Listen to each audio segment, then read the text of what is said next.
वचन, ये वचन, प्यारा वचन, यीशु मसीह का प्यारा। परमेश्वर के धन्य नाम की महिमा हो।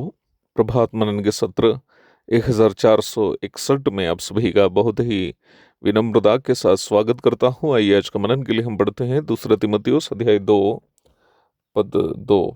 और जो बातें तूने बहुत से गवाहों के सामने मुझसे सुनी हैं, उन्हें विश्वासी मनुष्यों को सौंप दे, जो दूसरों को भी सिखाने के योग्य हो।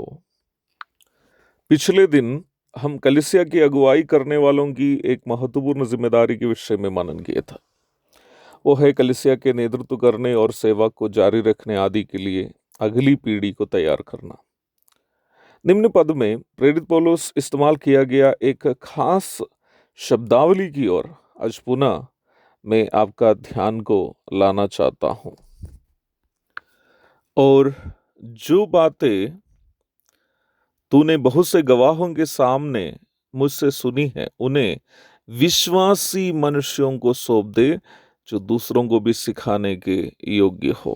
अंग्रेजी में हम इस प्रकार उस पद को पढ़ते हैं, and the things you have been heard from me among many witnesses, commit these to faithful men who will be able to teach others also। आप ध्यान दीजिएगा, विश्वासी मनुष्य अथवा फेथफुल मैन फ्रेज पर, शब्दावली पर आप ध्यान दीजिएगा।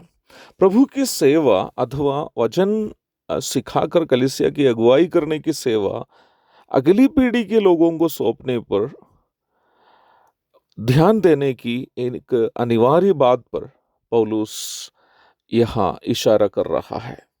वो है विश्वास योग्यता अथवा फेथफुलनेस। तीमुथियुस को भेजी गई पहली पत्री के पहला अध्याय 12वीं पद में प्रेरित पौलुस इस प्रकार कहते हुए हम पढ़ते हैं, मैं हमारे प्रभु यीशु मसीह का धन्यवाद करता हूँ। मुझे उसी ने शक्ति दी है। उसने मुझे विश्वास योग्य समझकर अपनी सेवा में नियुक्त किया है। सेवा के लिए एक व्यक्ति को चुनने पर उनमें दिखने का न्यूनतम योग्यता के बारे में पौलुस यह सूचित कर रहा है। बल्कि एक अजीब सी बात यह है कि पढ़ी गई पद के जो अगली पद है, वहाँ पर हम पौलुस इस प्रकार स्वयं कहते हुए पढ़ते हैं कि जब प्रभु उनको अपना जो उद्धार के अनुभव की ओर बुलाया था, अपने लिए पौलुस को चुना था, पौलुस प्रभु के लायक नहीं था। फिर भी पौलुस ऐसा क्यों बोल रहा है कि प्रभु ने उनको विश्वास योग्य समझकर सेवा में नियुक्त किया है।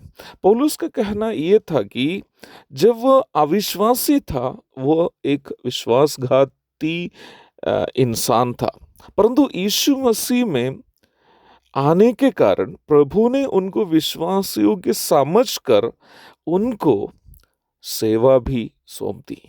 यहाँ सेवा करने वाला प्रत्येक विश्वासी का दायित्व और उनके प्रति प्रभु की उम्मीद को हम देखते हैं। सेवा क्या कुछ भी क्यों ना हो, छोटी सी सेवा भी क्यों ना हो, सेवा करने वाला व्यक्ति को उसे विश्वास योग्यता के साथ निभानी चाहिए। प्रभु यही उम्मीद हर एक सेवक से करता है कि वह विश्वास योग्य हो।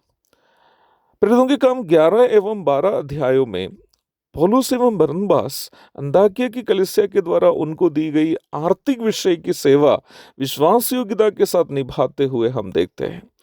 जब वे लोगों ने उस सेवा को विश्वास योग्यता के साथ निभाया, 13वां अध्याय के प्रारंभिक पदों में हम देखते हैं कि प्रभु उनको पूर्ण समय की सेवा के लिए अलग करने का आदेश अंताकिया की कलीसिया को दिया।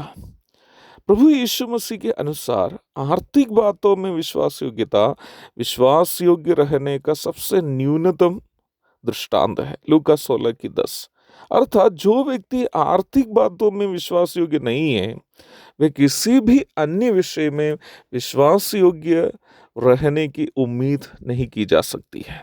जो छोटी बातों में विश्वास योग्य नहीं है, वो बड़ी बातें जैसे परिवार चलाना, कलीसिया चलाना, पति से विश्वास योग्य रहना, पत्नी से विश्वास योग्य रहना, विश्वासियों से विश्वास योग्य रहना आदि बातों पर विश्वास योग्य कैसे रह सकता है?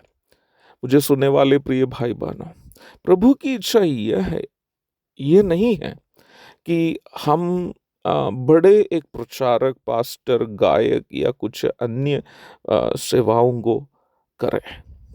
प्रभु की इच्छा हम विश्वासियों के प्रति सर्वप्रथम यह है कि हम विश्वास योग्य रहे।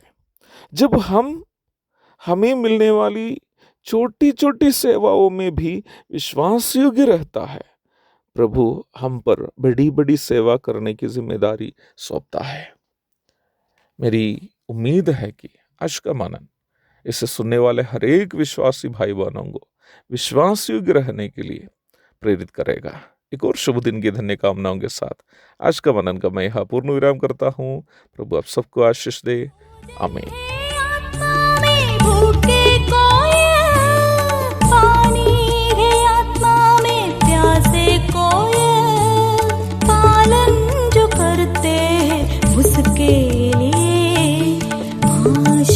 पाने का साधन है ये वचन, प्यारा वचन ईशो